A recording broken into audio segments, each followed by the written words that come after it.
Magandang araw, itong delivery natin na si Bunsoy ay mamamalingki ngayong araw. Pero bago yun, hinihatid niya muna itong mga coating para sa quick dito sa ating mga food cart. At ito nga si Michael hindi pa nakakapag-ayos ng kanyang paninda at kumakain pa lang ng pang-umagahan. Yung mga ganitong oras talaga ang pagdidisplay nila ng kanilang mga paninda dahil wala pa namang mga customer. Ito si Bunsoy, papasok na nga siya dito para mamalingki. Ito nga yung carrots, yung una niyang nilapitan dito. Kaso lang tingnan nyo naman yung itsura nga nitong carrots, malapit na nga yata tong mabulok. Hindi nga muna dito bumili si Bunsoy at maghahanap-hanap nga muna siya, baka may mas bago pa nga dito. 4 kilos na carrots pa naman ang bibilhin niya dito para nga sa ating pork lumpia at dynamite. Dito naman nga sa meat section, bumili nga siya dito kila kuya ng 4 kilos na pork. Naku kuya, yung puro bago lang talaga yung ibigay mo sa amin, nang sa gayon ay uulit pa kami bumili sa inyo. Nakatry na nga din tayo makabili sa ibang nagbibinta ng pork na binibigyan nga tayo ng luma o hinahaluan ang ating binibili. Kapag ganyan talagang ginagawa ng mga nagbibenta, nako darating nga yung araw wala na nga talaga silang customer. Kaya sa katulad nga nating mga nagninegosyo, dapat quality nga ang iserve natin sa ating customer, nang sa gayon ay pagkatiwalaan tayo nila. Heto at pinagiling na nga din natin dito itong pork. And after naman nga dito mapagiling, pupunta naman si Bunsoy sa seafood section para matingnan nga niya kung may nagbibenta ba ngayon ng pusit. Dahil yung dumating sa atin na pusit nung nakaraan ay ubos na nga. Oo mga ka-kingpins, ubos agad dahil bukod nga sa mabinta sa atin, dito din kumukuha ang Kanilos food cart ng pusit sa atin. Thank you Lord, at pagdating nga dito sa suki natin na nagbibenta nitong pusit ay meron nga silang tinitinda ngayon. At bali inubos na nga natin itong tinitinda nila na 29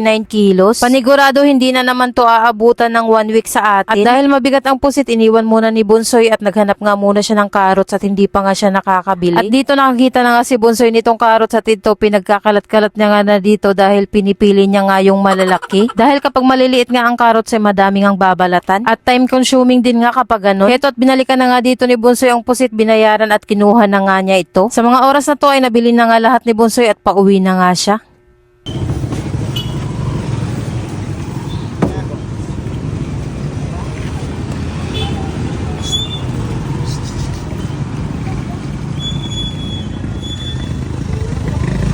Pagkadating nga ni Bunsoy dito sa atin, syempre kikiluhin ulit natin tong kanyang mga pinamili. Nang sa gayon ay makita nga natin kung tama ba ang timbang ng ating mga binayaran. Nakakapagod nga ang proseso ng paggawa ng calamares, pero nai-excite pa rin ako dahil alam din nga natin nakikita tayo dito. May kasabihan nga na para hindi ka ma-pressure sa trabaho mo ay dapat masaya ka nga sa ginagawa mo. Dumating din nga pala ngayong araw itong ating squid ball, Japanese at siopaw. Kaya ito inasikaso na ni Mr. at inilagay na nga dito sa atin freezer. At syempre bago natin ito ilagay sa freezer, itinimba nga muna natin to. Meron na naman nga tayo ditong langka na nahinog na sa puno at nasira na nga ang bandang gilid na part. Papakinabangan pa naman to at tatanggalin lang nga natin tong may sira na part dito. Grabe, hinog na nga ito at napakatamis. Kukunin nga natin dito ang pwede pang makain at ilalagay natin sa plastic at baka pumunta nga dito ang kapatid ni Mr. Napakahilig pa naman nun sa langka at kung hindi nga dito pumunta ay lulutuin na lang namin, siguro ihahalo na lang namin sa bilo-bilo. Tamang-tama nga to sa Sabado lutuin at baka maligo nga kami sa ilog. Ayos nga dito ni Mr. itong aming vacuum sealer dahil nasira nga ito kagabi. Bago pa lang nga ito sa amin, para sobrang 1 buwan pa lang nga ito naming ginagamit. Binuksan nga ni Mr. ito at tiningnan nga kung anong problema, pero wala naman siya nakikitang problema nga dito. Kaya ang ginawa nga ni Mr. binalik na lang niya at itrinay niya kung gagana na. At sa wakas, salamat naman at gumana na nga ito. O siya, hanggang dito na lang ang video ko Lord. Maraming salamat po sa lahat ng blessings at syempre sa inyo na rin mga ka-kingpins. Follow for more!